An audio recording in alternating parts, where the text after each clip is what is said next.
or unable to exchange names, they would have silently exchanged ornaments, had their missions been peaceful.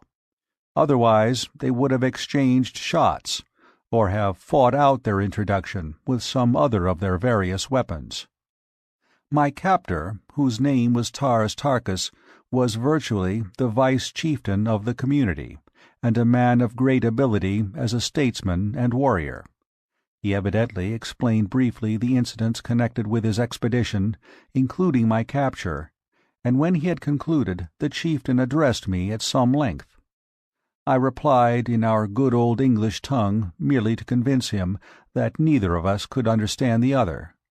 But I noticed that when I smiled slightly on concluding, he did likewise. This fact, and the similar occurrence during my first talk with Tars Tarkas, convinced me that we had at least something in common: the ability to smile, therefore to laugh, denoting a sense of humor. But I was to learn that the Martian smile is merely perfunctory, and that the Martian laugh is a thing to cause strong men to blanch in horror. The ideas of humor among the green men of Mars are widely at variance with our conception of incidents to merriment. The death agonies of a fellow being are to these strange creatures provocative of the wildest hilarity, while their chief form of commonest amusement is to inflict death on their prisoners of war in various ingenious and horrible ways. The assembled warriors and chieftains examined me closely, feeling my muscles and the texture of my skin. The principal chieftain then evidently signified a desire to see me perform, and motioning me to follow, he started with Tars Tarkas for the open plaza.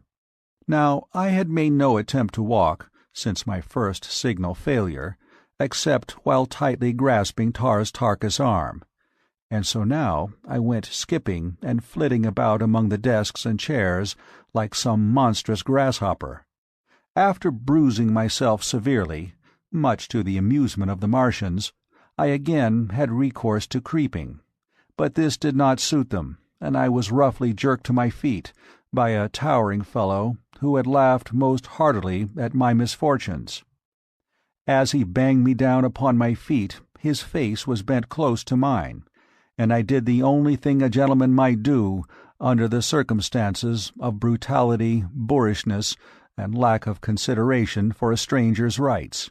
I swung my fist squarely to his jaw, and he went down like a felled ox.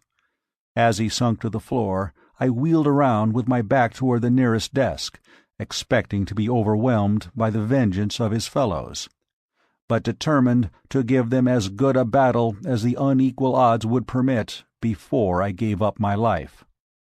My fears were groundless, however, as the other Martians, at first struck dumb with wonderment, finally broke into wild peals of laughter and applause. I did not recognize the applause as such, but later, when I had become acquainted with their customs, I learned that I had won what they seldom accord, a manifestation of approbation. The fellow whom I had struck lay where he had fallen, nor did any of his mates approach him. Tars Tarkas advanced toward me, holding out one of his arms, and we thus proceeded to the plaza without further mishap. I did not, of course, know the reason for which we had come to the open, but I was not long in being enlightened. They first repeated the word "sack" a number of times, and then Tars Tarkas made several jumps, repeating the same word before each leap. Then turning to me, he said, "Sack." I saw what they were after, and gathering myself together, I sacked with such marvelous success that I cleared a good 150 feet. Nor did I this time lose my equilibrium, but landed squarely upon my feet without falling. I then returned by easy jumps of 25 or 30 feet to the little group of warriors. My exhibition had been witnessed by several hundred lesser Martians, and they immediately broke into demands for a repetition, which the chieftain then ordered me to make. But I was both hungry and thirsty, and determined on the spot that my only method of salvation was to demand the consideration from these creatures which they evidently would not voluntarily accord. I therefore ignored the repeated commands to sack, and each time they were made I motioned to my mouth and rubbed my stomach. Tars Tarkas and the chief exchanged a few words, and then the former, calling to a young female among the throng, gave her some instructions and motioned me to accompany her. I grasped her proffered arm, and together we crossed the plaza toward a large building on the far side. My fair companion was about 8 feet tall, having just arrived at maturity, but not yet to her full height. She was of a light olive-green color, with a smooth, glossy hide. Her name, as I afterward learned, was Sola, and she belonged to the retinue of Tars Tarkas. She conducted me to a spacious chamber in one of the buildings fronting on the plaza, and which, from the litter of silks and furs upon the floor, I took to be the sleeping quarters of several of the natives. The room was well lighted by a number of large windows, and was beautifully decorated with mural paintings and mosaics. But upon all there seemed to rest that indefinable touch of the finger of antiquity, which convinced me that the architects and builders of these wondrous creations had nothing in common with the crude half-brutes which now occupied them. Sola motioned me to be seated upon a pile of silks near the center of the room, and turning, made a peculiar hissing sound, as though signaling to someone in an adjoining room. In response to her call, I obtained my first sight of a new Martian wonder. It waddled in on its 10 short legs, and squatted down before the girl like an obedient puppy. The thing was about the size of a Shetland pony, but its head bore a slight resemblance to that of a frog, except that the jaws were equipped with 3 rows of long, sharp tusks. End of Chapter 4.